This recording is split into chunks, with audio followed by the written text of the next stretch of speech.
ప్రజాప్రతినిధులకు విన్నపం. రాష్ట్రంలో ప్రైవేట్, కార్పొరేట్ విద్యాసంస్థల ఫీజు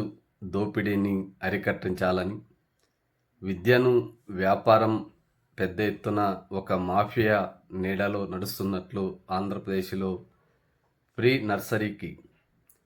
ఆంధ్రప్రదేశ్లో 1,00,000 నుంచి 3 లక్షల వరకు వసూలు చేసేటువంటి పరిస్థితిని, వివిధ ప్రకటనల ద్వారా విద్యను వ్యాపారం చేయడానికి ప్రైవేట్, కార్పొరేట్ విద్యాసంస్థలు మోసపూరితమైనటువంటి ఆలోచనతో పేద మధ్యతరగతి గ్రామీణ ప్రాంత ప్రజల యొక్క ఆలోచనను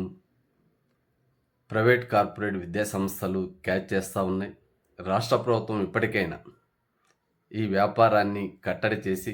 రాష్ట్రంలో గ్రామీణ ప్రాంతాల్లో పాఠశాలలను ఏర్పాటు చేసి 2014 నుంచి 2025 వరకు రద్దయిన ప్రభుత్వ ఉపాధ్యాయ పోస్టులను పునరుద్ధరించి ప్రతి సబ్జెక్టుకు ఉపాధ్యాయుని నియమించి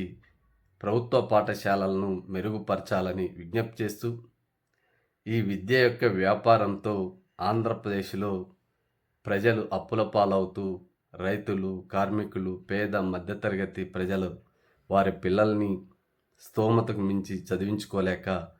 ఆత్మహత్యల వైపు వెళ్తున్నటువంటి పరిస్థితిని అర్థం చేసుకొని ఎమ్మెల్యేలు, ఎమ్మెల్సీలు, ఎంపీలు, మంత్రులు మీ నియోజకవర్గాల్లో ప్రైవేట్, కార్పొరేట్ విద్యాసంస్థల యొక్క దోపిడీని అడ్డుకట్ట వేసి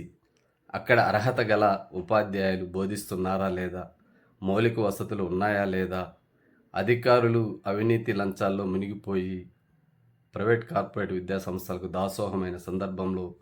ముఖ్యమంత్రి గారు ఒక నిర్ణయం తీసుకొని ప్రజల్ని కాపాడాలని విజ్ఞప్తి.